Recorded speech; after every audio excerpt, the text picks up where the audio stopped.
We are 2 weeks and a day from the NFL draft. And I want to stay strong. I want to stay steadfast in what I have thought for a long time, which is the fact that Shedeur Sanders is likely to be drafted by the New York Football Giants. But so much smoke, Tiki, over the last week or so has been in regards to the fact that Cleveland's not going to take him at 2, okay, and even that the Giants aren't going to take him at 3, and then we may be dealing with a Shedeur Sanders freefall. Right. Do you buy it? No, especially because of the one I just recently saw, somebody's mock draft. I don't know who it is, and I'm not going to call him out, but whatever. That had him going in 9, and some people think in Pittsburgh.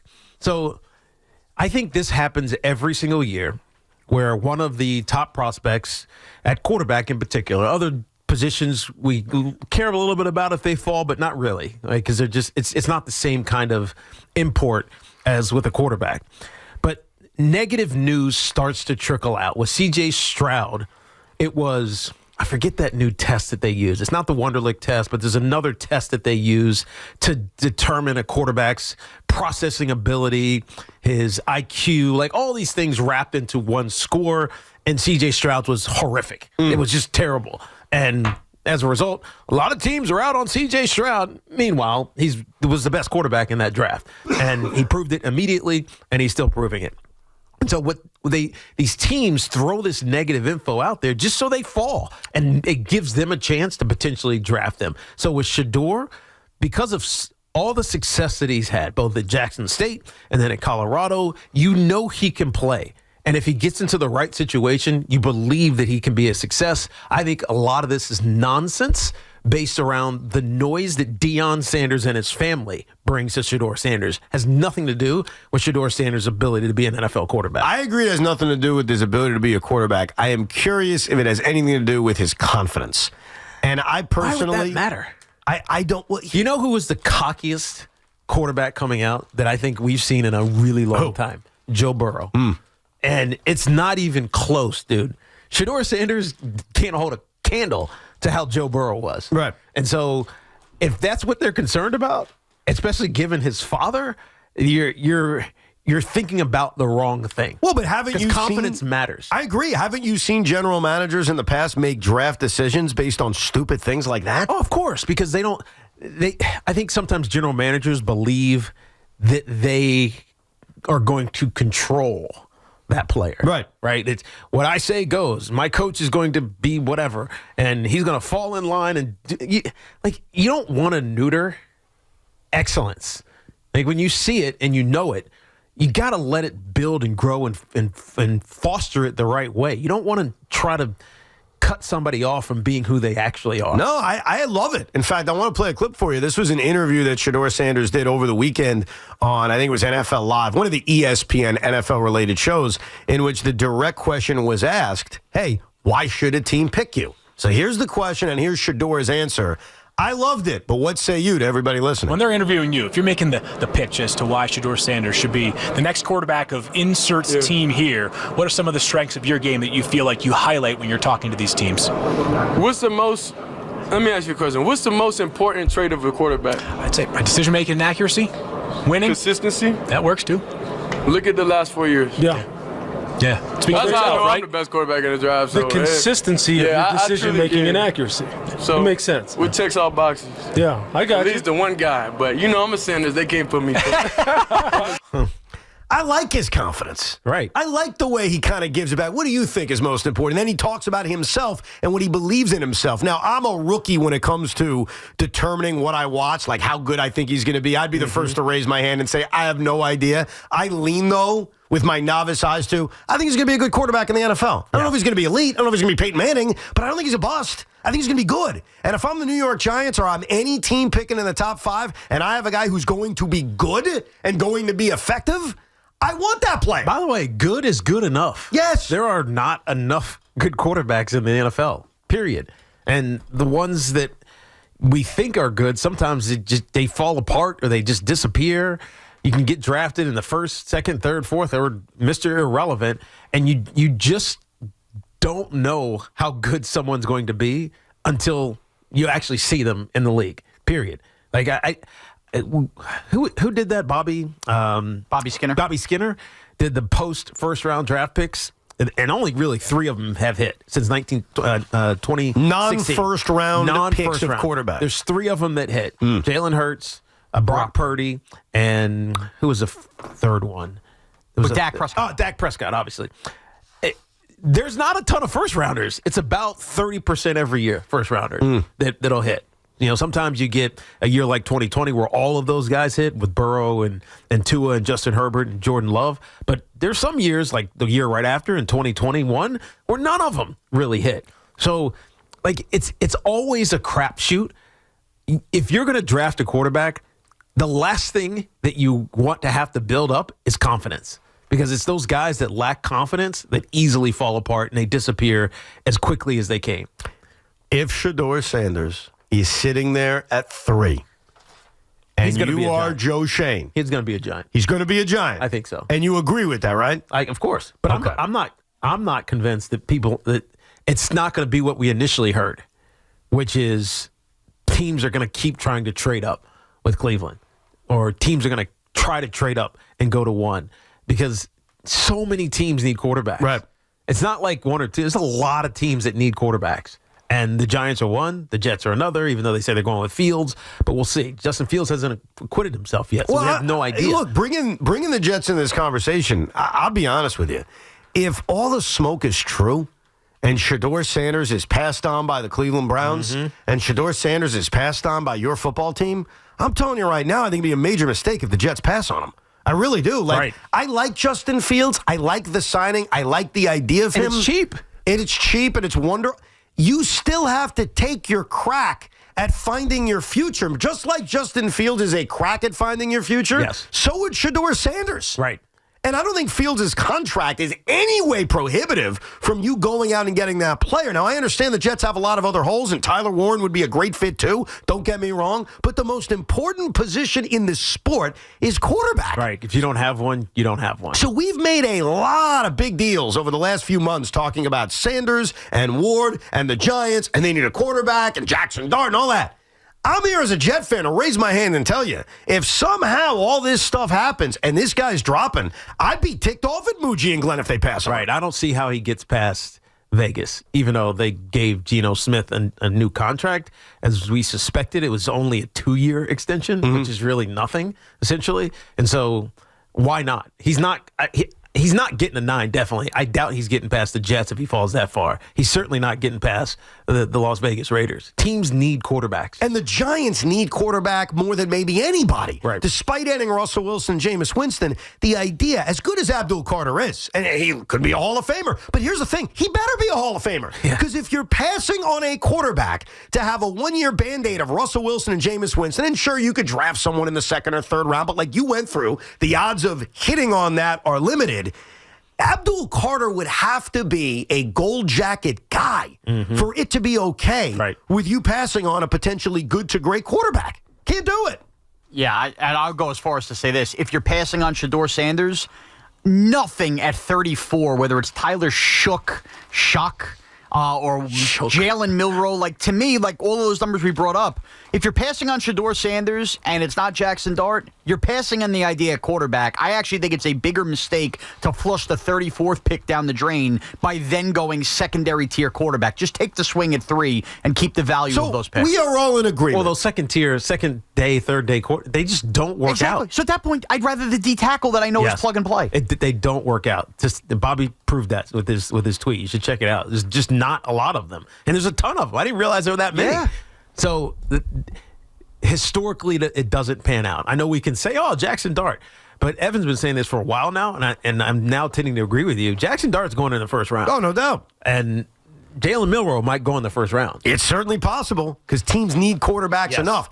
Are we all in agreement as we sit here 2 weeks away from this draft that the New York Giants cannot pass on Shedeur Sanders? If he's there. If he's there. Yeah. Obviously, look, if you're not trading up to get him. But the trade up is not realistic at this point. So let's just say Cam Ward clearly feels like he's going number 1. We'll see what Cleveland does it too. Maybe I'm not even convinced of that. You're not convinced Cam Ward's going number 1? No, I feel like that's all a smokescreen. You think that's a smokescreen too? Yes. I think they might take Shedeur. Wow, that would be a swerve.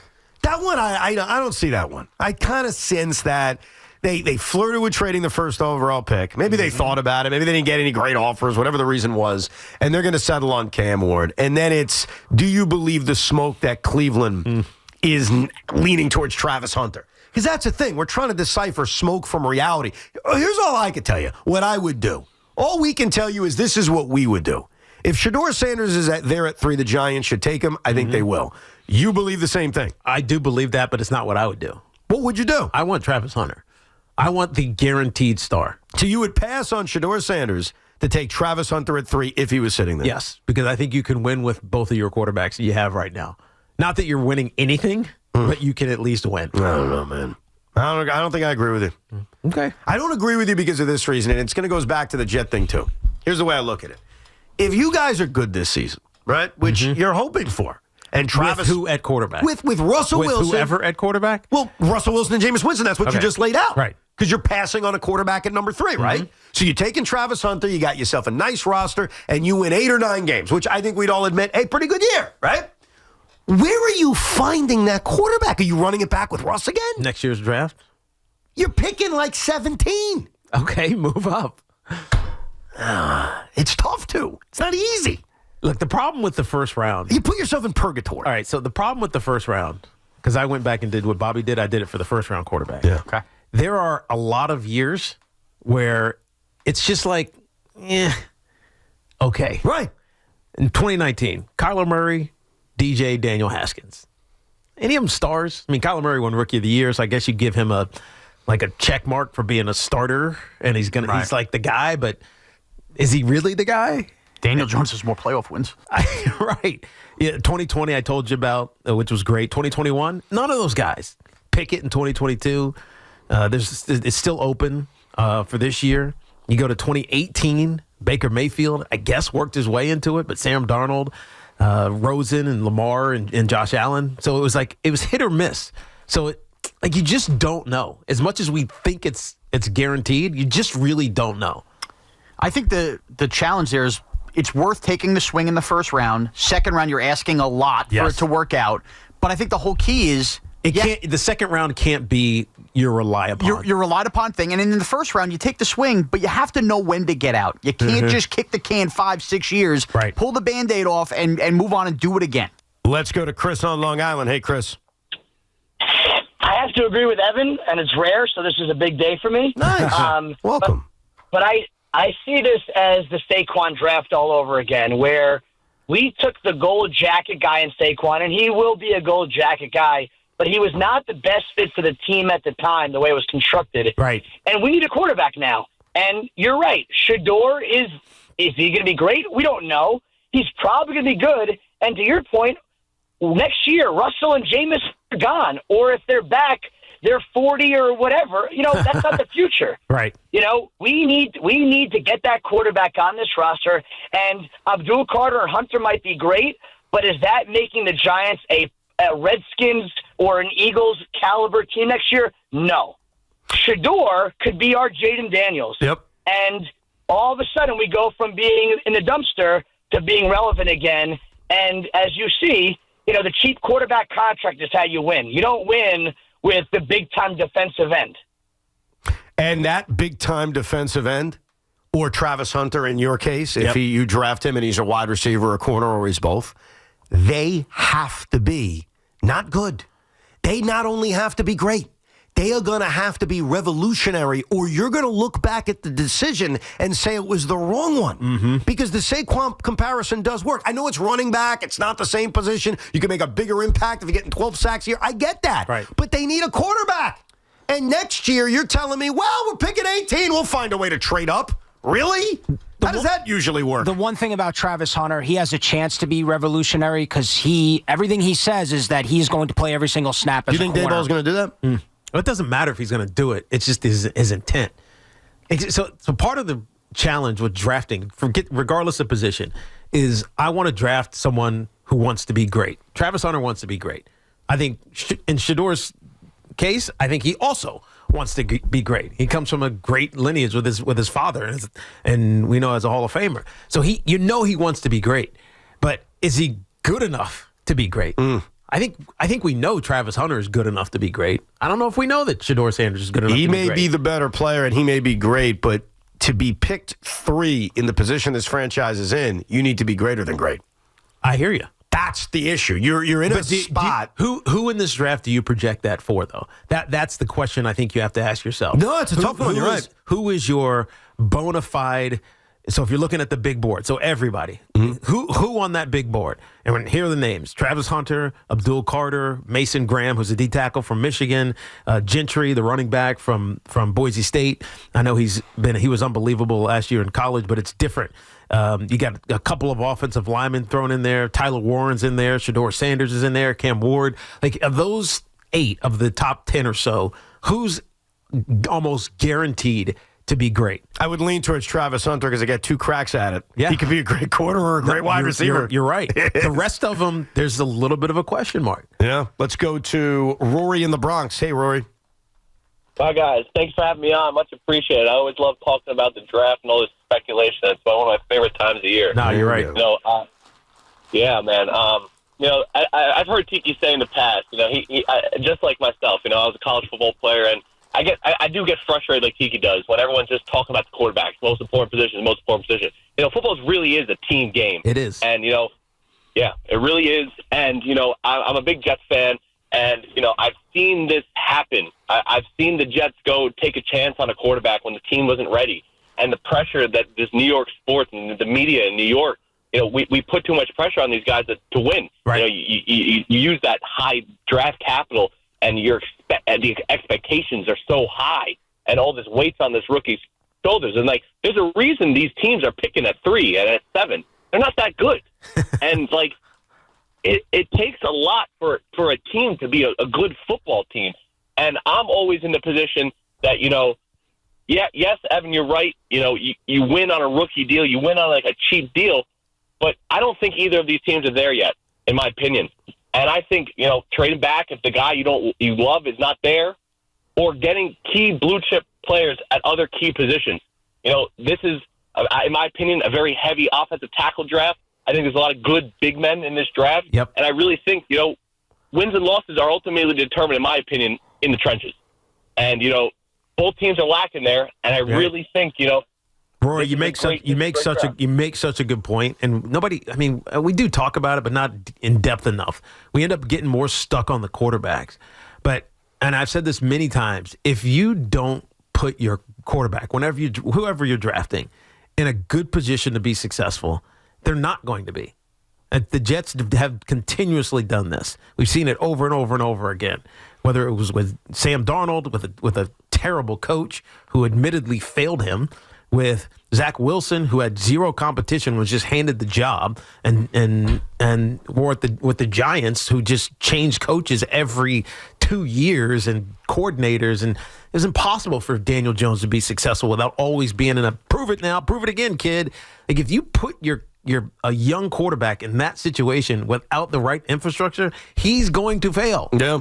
And the reality, as much as I like Brian Daboll and Joe Shane as part of this organization, they're on a hot seat. No doubt, the hottest of hots. And you know me, guys. I don't call a hot seat. I don't believe it's real. But this is real. This is real. It's real. And so you're almost throwing a young quarterback, into a situation where if things don't go kind of just perfect, then he's going to get put into that blender that Trevor Lawrence got put in. First year, different head coach. Second year, different head coach. And it's hard to catch up from that. Caleb Williams is going to be in that exact situation.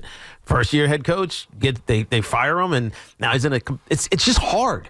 And I don't think it's smart to do that. Let's get a live report from Citi Field with Jason in Montgomery, New York. Jason, is it cold out there today? Hey, what's going on, Evan? Hey, what's going on? What's up, man? I'm at the game. Shut out 5-0. I'm doing a little doubleheader today. I'm going to the Ranger game tonight also, and wow. Evan, I know you guys don't have the game up, but what really confused me in this game was in that 8th inning. How could you let Beatty hit in that spot with Cunha and even Winker on the bench? That was a bad managing job there. I thought you got to get Beatty out of that game in the 8th inning. I think this is the moment of finding out if Brett Beatty can be a major leaguer, and the answer so far has been emphatically no. Right. That's been the answer. So to answer your question, as the Mets are losing 5-0, Edwin Diaz came in and did not do a great job. There was a righty on the mound at Anthony Bender. It was leading off the 8th inning, and basically this is the moment. This is it for Brett. Now, I think that he has been so bad. And we all have our moments where our come-to-Jesus moments, if you will. Because I remember before the season started, Tommy and I were arguing about who should get that opportunity, Beatty versus Acuna. And I stand by everything I said. I thought Beatty earned it. Well, now he's failed. And to me, the moment... 2 weeks in? Yes! Yeah. He's been horrible. Yeah. His at-bats are not good either, by the way. 111? What's he at? He's hitting 111. Wow. He's behind in every count. He had a misthrow also defensively. Not that I think defense has been his biggest issue, but this also is not his first chance. This is like his third chance. Yeah. And there comes a point where you say, enough's enough. And it's not like Luis Angel Acuna sitting the tore off the ball, but you know what? He's faster. He plays better defense. And quite frankly, his at-bats have been better. Right. So I'm with you, Jason, and I'm with every other Met fan. It just takes a different moment to where we get there. I'm done with the guy. But I think to answer why he was batting in a 2-0 game in the bottom of the 8th inning against a righty was simply Mendy saying, I'm giving this guy as much rope as I can. Yeah. Before I finally decide, all right, enough's enough.